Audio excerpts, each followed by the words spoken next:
We're going to take you straight to the papers now, and the German Christian Democratic Union Party has won a vote in a non-binding law about immigration policy. It was non-binding, but it wouldn't have got over the line without the votes of the far-right ADF. So the far-right and the right coming together to vote on this. Antonia's been looking at what the papers are saying.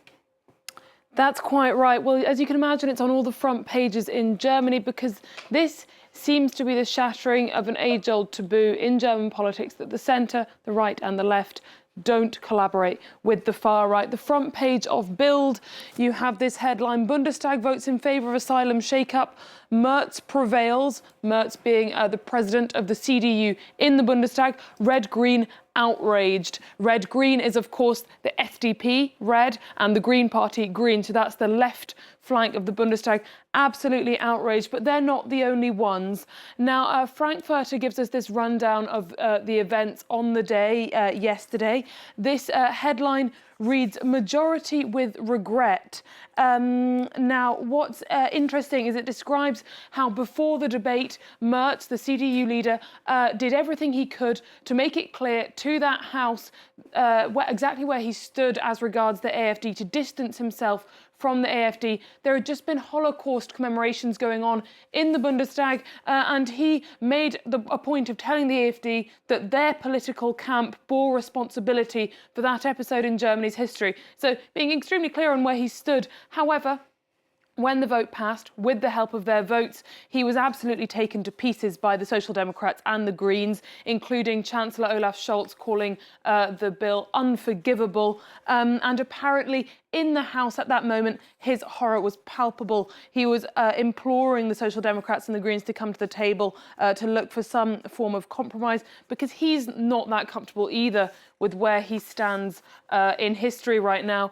Der Spiegel has this piece entitled "This Day Changed German Politics," and they say the firewall has come down. The traditional divide between the CDU and the AfD is now gone. And of course, with elections just around the corner in Germany, this is an extremely interesting development. The CDU were very likely, as an outcome of this election, to go into coalition with one of those further left of centre parties that they now look like a less likely coalition partner for instance, the Social Democrats.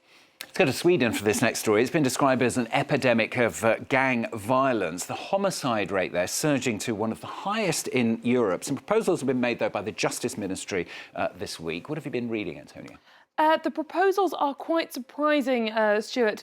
So the Kvartal has this story about a government inquiry which notes an increased crime rate, a currently overcrowded prison system, and a projected increase in the number of prison places needed. And this new inquiry has revealed that apparently there will be no legal obstacle to sending prisoners abroad to serve sentences. That's obviously an extremely controversial proposal. This same Justice Minister has also made a few other proposals recently that have been fairly shocking to a lot of people. As this Euractiv article points out, there's been talk of lowering the age of legal responsibility to 14 and also stripping gang members of their citizenship.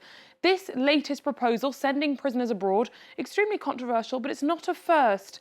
Norway has had prisoners in the Netherlands since 2015, according to this article. Belgium briefly also had prisoners in the Netherlands.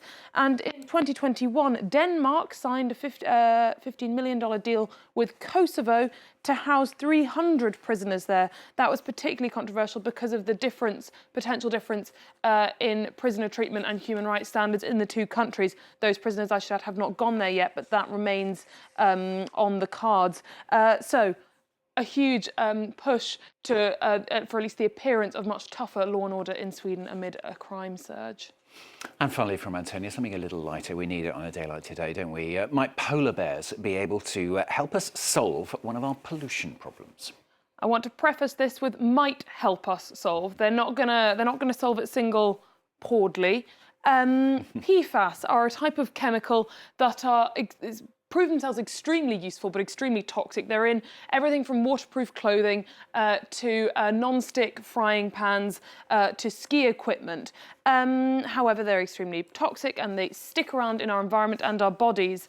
One Norwegian researcher was intrigued when she noticed the frictionless slide of the polar bear on the ice sheets when hunting, as well as the fact that ice, despite the temperatures and despite the moisture, does not freeze to a polar bear's fur in the way it does to human hair, for instance. And I should add, however greasy the human hair may be. This led the scientists to discover that polar bear skin grease, apologies again, is made up of a concoction of cholesterol and other lipids that could be a future replacement for a lot of these PFAS chemicals, including, for instance, on ski equipment. So there you go. There you go. We all know now. Good old polar bears. Thanks very much, Antonia Kerrigan, there with the papers on France 24.